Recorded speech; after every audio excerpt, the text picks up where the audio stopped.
Have you ever looked around and thought, why does my life feel heavier than everyone else's? You try to do what's right. You pray. You keep your heart clean. Yet the road still feels steep, like you're carrying invisible weight no one can see. Listen closely. You're not imagining it. Some battles don't show up on the outside because they're not meant to. They're shaping something sacred inside you. And here's the strange truth. Being chosen doesn't always mean life gets easier. Sometimes it means the fire gets hotter, not to destroy you, but to refine you. If you've been misunderstood, isolated, stretched, and delayed, this message will finally give your pain a name. Let's walk through 5 pains the chosen often carry and what God may be building through everyone. There's a kind of rejection that feels irrational. You didn't betray anyone. You didn't compete for attention. You didn't ask to be seen. Yet doors still closed. People still misjudged you. Opportunities still slipped through your hands like water. And what hurts most is not just losing something, it's not knowing why. But here's the hidden layer. Sometimes rejection is not God pushing you away. It's God pulling you out of circles that would have clipped your wings, out of rooms where your growth would have threatened fragile egos, out of environments that would have trained you to shrink just to belong. Rejection often reveals what acceptance would have hidden, the truth about hearts, motives, and timing. And yes, it stings, because you don't just lose a place, you lose a version of yourself that hoped it could fit there. But the chosen are rarely protected by comfort. They are protected by separation. If you've been rejected in ways that left you confused, don't label it as failure too quickly. Sometimes God removes you before you settle, because settling would have cost you your assignment. Loneliness isn't always being alone. Sometimes it's being surrounded and still feeling unseen. You can smile, show up, work hard, be kind, and still feel like you're speaking a language nobody understands. The chosen often carry a different sensitivity, like your spirit notices what others ignore. You feel energy, you sense intention, you pick up what's unspoken. And that can make you withdraw, not because you hate people, but because shallow connection drains you. This is why certain social spaces feel loud but empty. You might have friends, yet not feel truly known. And in that quiet ache, you start asking God, why can't I find my people? But loneliness can be a workshop. It teaches you to stop performing for belonging. It burns off the addiction to applause.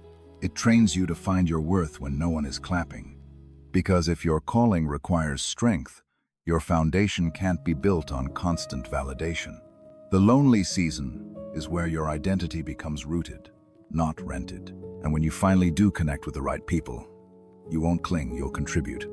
If this is your season, comment "still standing" so you don't walk through it in silence.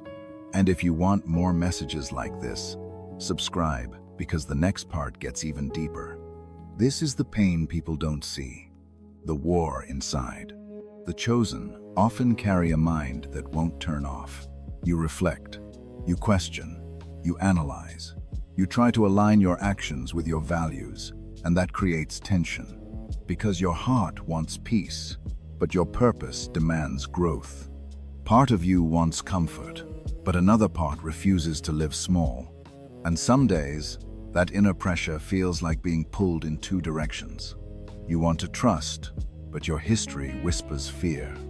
You want to move forward, but uncertainty makes you hesitate. You want to forgive, but the wound still aches. This conflict doesn't mean you're broken. It often means you're becoming.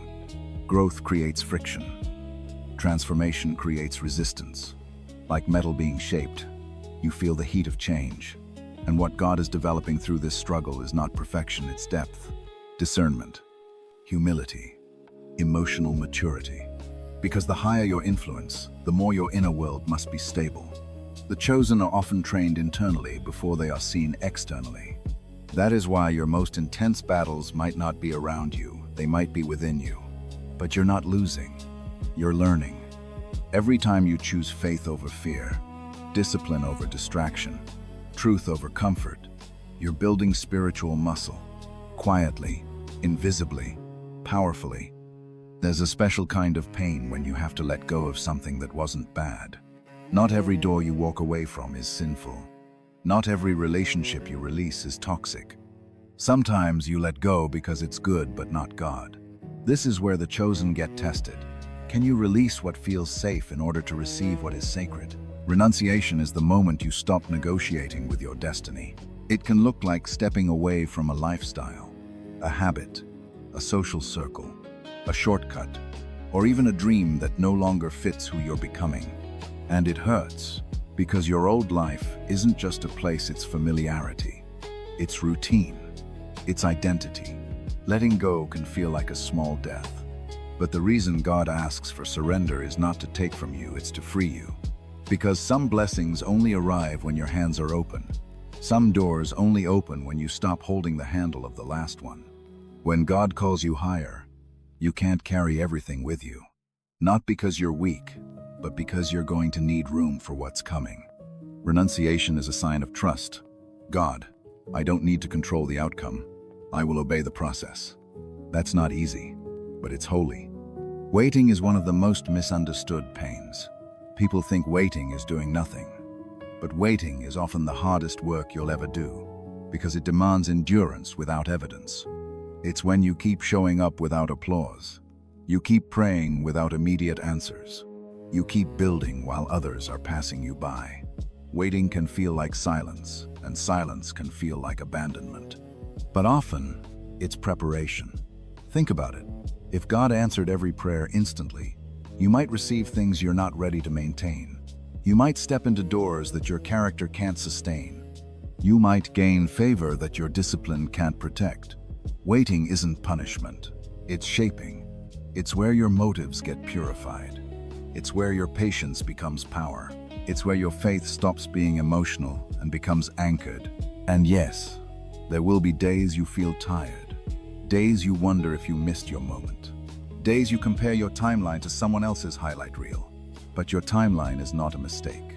Delay does not mean denial. Sometimes, God is aligning multiple pieces you cannot see: people, timing, opportunities, protection you didn't even know you needed. Your job in the waiting is not to panic, it's to become. And here's the part most people miss. Chosen seasons often feel slow because your life is being built to last. Quick success can create a fragile identity, but a slower, deeper process creates strength. When the moment finally comes, you won't just arrive, you'll be ready. If you've been in a long waiting season, type "I will not quit" in the comments. It's not for me, it's for you. A small declaration can become a doorway back to courage. When you zoom out, all 5 pains share one purpose: refinement. Rejection protects you. Loneliness roots you. Inner conflict matures you. Renunciation frees you. Waiting strengthens you. That doesn't make the pain pleasant, but it makes it meaningful. And meaning is what turns suffering into stamina. You are not being crushed. You are being crafted. You are not being erased. You are being etched with depth. The world celebrates loud confidence, but God often builds quiet authority. The world praises speed, but God values structure. And you right now might be in the unseen phase where your strength is being forged. So don't confuse the heat with failure. Don't confuse isolation with rejection from God. Don't confuse slow progress with no progress. Some of your biggest changes are happening beneath the surface. Like roots growing deeper before the tree rises taller, your hidden growth is not wasted. It's essential. If you've made it this far, I want you to breathe for a second and really let this land. Your pain has not been pointless. Some people will never understand what you carry because they've never been assigned to the kind of life that requires it. They may look at you and only see your quiet, your slow season, your distance, your selective energy, or your unusual path. But heaven sees something else. Heaven sees a person being shaped for weight of purpose, weight of influence, weight of responsibility, weight of impact. And that kind of strength is not produced in comfort. It's produced in hidden places, in stretched places, in places where you have to learn how to stand even when you feel alone. The truth is, being chosen doesn't mean you are better than others. It means you are being built differently. It means the lessons in your life come with sharper edges. It means your heart is trained to hear God in silence, not just in celebration. It means you are learning how to keep your character intact, even when circumstances try to break your spirit. And yes, some days you feel tired. Some days you feel like you've been fighting the same battle for too long. Some days you wonder if you'll ever feel normal. But what if normal was never the goal? What if God didn't design you to blend in, but to become a living reminder that faith can survive pressure? Let's revisit those 5 pains one last time, not to reopen wounds, but to reveal the wisdom inside them. The rejection you faced, it protected your future. There are rooms you begged to enter that would have cost you your peace. There are people you wanted to impress who would have drained your destiny. If God closed doors, it wasn't always because you weren't qualified. It was often because you were too valuable to be placed in the wrong environment. The loneliness you've carried, it purified your identity. It taught you how to stop chasing belonging and start building alignment. It trained you to recognize the difference between attention and connection. The inner conflict, it matured you. It forced you to confront patterns, heal wounds, and grow emotional discipline, so you don't self-sabotage in the season you prayed for. The renunciation, it freed you. It taught you that surrender is not weakness. Surrender is spiritual strength. And the waiting strengthened you. It trained you for endurance. It taught you how to keep going without constant proof, how to obey without applause, how to stay faithful when the timeline feels unfair. And here's the powerful part. If God has allowed these pains, it's because God trusts what He placed inside you. Not everyone can handle the refining process without losing themselves. Not everyone can be stretched and still remain kind. Not everyone can be delayed and still remain faithful. Not everyone can be misunderstood and still remain humble. But you're still here. You're still breathing. You're still fighting. And that alone is evidence that something in you is stronger than what has been against you. Now, I'm not here to tell you that your life will suddenly become easy. But I am here to remind you that your life can become meaningful, steady, and powerful because you are becoming the kind of person who can hold what's coming. And when the door finally opens, you won't just walk into a new season, you'll walk into it with a different spirit. You'll walk into it with discernment, with maturity, with boundaries, with humility, with a deeper dependence on God, not on people. And that is the kind of foundation that can carry blessing without breaking. So if you're in a painful season right now, I want you to stop calling it a dead end. Start calling it a training ground. Start calling it preparation. Start calling it refinement. Because sometimes the reason you feel behind is because God is building you beneath. And what is built beneath is what holds you when life gets heavy. You don't need to rush your growth. You don't need to force doors open. You don't need to compare your timeline. You only need to stay faithful in the lane God placed you in, one step at a time. Let this be your reminder. You are not forgotten. You are not abandoned. You are not late. You are being aligned. And what God aligns, no one can stop. People may not see what's forming in you, but heaven does. And when the season shifts, and it will shift, you'll look back and realize the pain didn't ruin you. The pain refined you. The pain didn't remove your joy.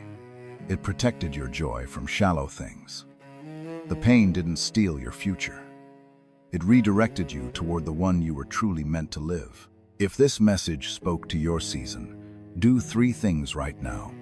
Comment, "I'm being refined," so you declare it with your own words. Like this video, not for vanity, but so it reaches someone else who is quietly struggling. Subscribe and turn on notifications because we're building a space where faith gets stronger, not quieter. And if you know someone who's been carrying silent weight, someone who always seems strong but rarely feels understood, share this with them. Sometimes one message, at the right time, can feel like a light turning on in a dark room. No matter how heavy it's felt, you are still here. And that means God is not done. Keep your heart clean. Keep your faith steady. Keep moving forward, even if it's slow. Because slow progress in the right direction is still progress. And the chosen don't always move fast. They move with purpose.